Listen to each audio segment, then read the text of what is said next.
Marlbs here.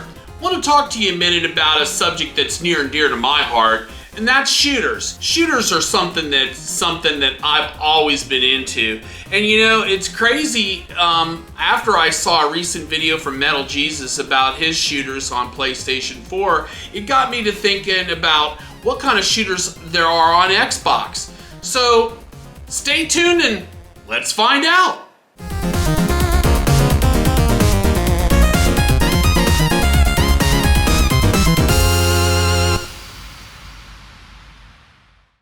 Shoot 'em ups on the Xbox One, Xbox SX is kind of an interesting topic. I hadn't really realized that a lot of the games that I was familiar with from the Xbox 360 days, while they are backwards compatible, you know, there aren't that many original new Xbox games. Well, there are a few. So let's talk about those. When we start to talk about games that are physical releases, there's of course R-Type Final 2, and this came in a beautiful physical release. I've heard that it's pretty much out of stock everywhere now, but it's available. And then of course Cyanomora Ex, fantastic. Both of these are side scrollers, and the only vertical top-down physical release that I know of is Raiden V, which only was released in Japan. I think a lot of the problem with physical releases on a lot of these shoot 'em up games is Microsoft's quantity requirements. Now, I've heard through various sources that those quantity requirements are going to be loosened a little bit and changed in such a way that some of these smaller run games may actually be able to make it into physical. So, let's take a look at these games and look at the gameplay. R-Type Final 2 EX is a horizontal scrolling shooter developed and published by Granzella, I hope I'm getting that right, as part of IRAM's long R-Type, series, I guess you could call it. It is actually the sequel to R-Type Final, which was released in 2004, and the first R-Type game in over a decade after the release of R-Type Tactics 2 Operation Bitter Chocolate in 2009. The game was released for Microsoft Windows, Nintendo Switch, PlayStation 4, Xbox One, and Xbox XS on April 29th. Now, as far as Xbox went, there was a physical release. It was limited somewhat from what I understand. I pre-ordered mine through Amazon, and, I've had it ever since. Now, as far as the game goes, the game is interesting in itself because it was published in the West by NIS America, and, it was really kind of interesting because it was really the first R-Type game released outside of Japan since 2009, which was R-Type Dimensions. Now, the way that I understood this thing is that it originally was a crowdfunding campaign that started the thing, and those who crowdfunded the game received some special perks for doing so. But that's what got the game actually going in the right direction. It is running using the Unreal 4 engine, and on June 18th of 2021, Granzilla confirmed that the roadmap of updates will conclude with a free update for R-Type Final 3, which will update the game and present what is supposed to be the, I guess, how will you call it, the final part of the saga, the series? I don't even know how you want to call it. The campaign, is kind of an interesting thing. I guess that, I'm not so sure I understand everything that's going on with the campaign. It's kind of insane because, when I think a lot of people didn't really, have a lot to say about it, The Xbox version, was getting 70s, high 70s as far as review scores go. But, as I've said before and I say it again, I'm not necessarily the biggest fan of side-scrolling shooters. I almost prefer vertical shooters, but, I think R-Type, along with Cyanomora, has kind of forced me to re-examine that and get more into doing side-scrolling shooters again, and enjoy them more.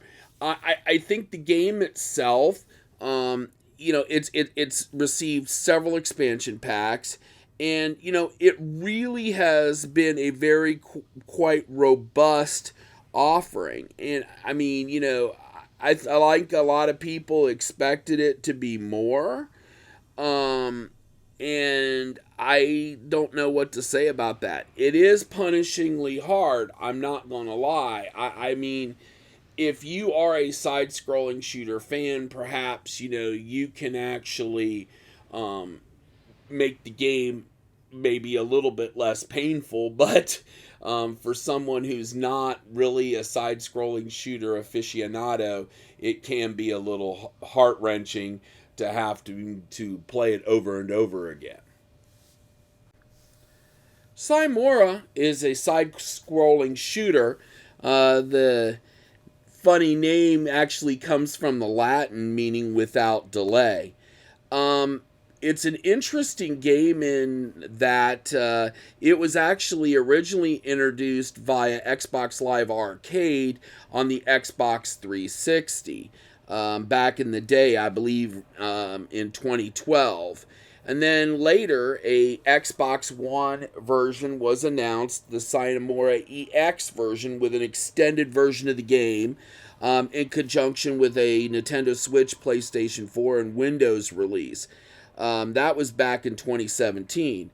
THQ Nordic made physical copies of it available, and it is perhaps the easiest Xbox 1/XS game to get in physical. It is pretty easy to pick it up for reasonable prices all over. But let's talk about the game itself. What sets this game apart is that the game is, it's a 2.5D shooter, as you can see here. It's, movement's restricted to 2 axes, but the backgrounds are rendered in 3D, which is really cool. Some people have called it kind of a diesel punk inspired deal with the anamorphic characters and stuff, but I guess I didn't really think the story was that, but I did find the gameplay to be quite good. Digital Reality worked in conjunction with Grasshopper Manufacturer in the development of the game, and I do think it's a unique title. I think a lot of people slept on this one. Although the reviews were really positive, and, the numbers are, consistently in like the 80 range, I still don't think a lot of people know about this title. Myself, in fact, I didn't really know about this title until I saw it on a Metal Jesus video when he was talking about some shooters. So, at anywho's, I think it's a very, very good game. A lot of fun to play. Looks amazing. Even now with the new graphics that we're seeing in the 4K generation of games, the graphics in Cyanomora definitely hold up incredibly well. And I would love to see these guys make another one. I'm not quite sure what they would do, maybe something new, but it sure would be great to see more games like this make their way onto the Xbox platform. So, I would highly recommend this one if you get a chance to get it. If you have to buy it, it was on sale, somebody told me, for $4 a couple of days ago. So, keep your eyes peeled. Definitely one you don't want to miss. definitely one you should check out. Raiden V is kind of an interesting game on the Xbox One platform in the fact that it was released back in February of 2016 with the director's cut being released later for the PlayStation 4 and Windows. The Switch version came in 2019.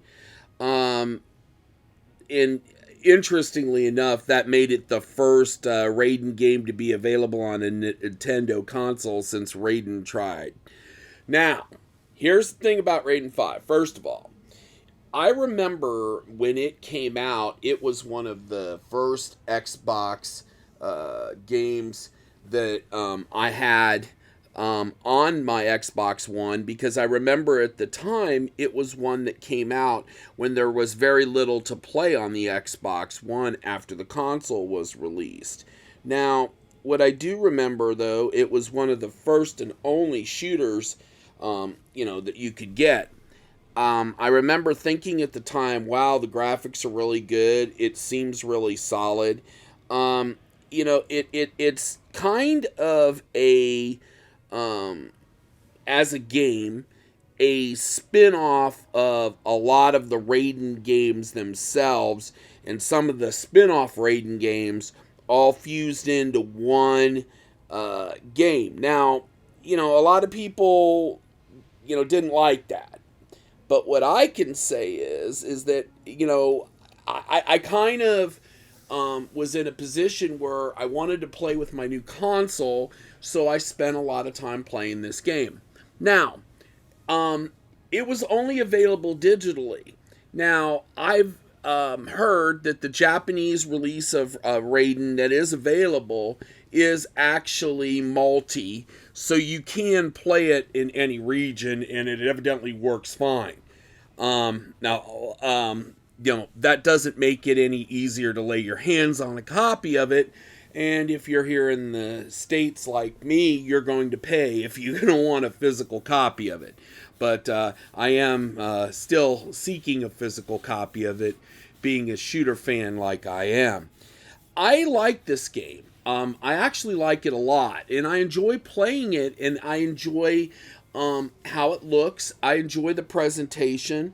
I also like the new cheer system where online players can cheer each other to, do the cheer calls in tight situations. Now, I got to be honest with you, that always doesn't work because it depends on, if other people are on, if other people are playing it and stuff. Now, as far as the story goes, look, I'm not ever going to say that, I'm a fan of the story of the games.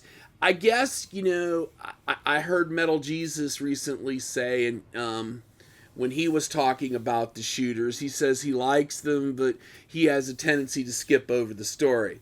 Yeah, I'd kind of agree with that. Sometimes I let the story play through, and I think to myself, why am I letting the story play through? Because I'm not really interested.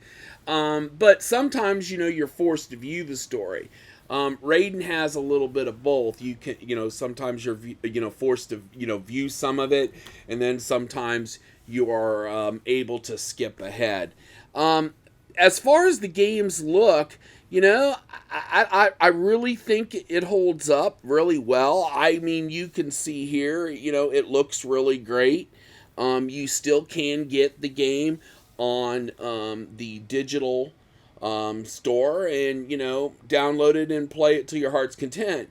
If you want to chase the physical, I wish you the best of luck because I still don't have one. But it is definitely one that's going to cost you. Hopefully, in the future, maybe we'll get lucky and they'll re-release it here in the United States for us shooter fans. Okay, so there you have it. Shooters on Xbox One, S and X. And, I got to be honest with you, there may be some other digital content that's available that we might have missed here. But the point of this is that, the Xbox platform has just had such a rich history of shooters. It's hard for me to believe that a lot of these other shoot 'em up games haven't made their way to Xbox yet. But you know what? The future always remains, and with the changes in the distribution requirements, I think it could be possible to see some more shoot 'em ups in the future. This is Marlbs. Thank you for watching. We'll see you next time. Bye now.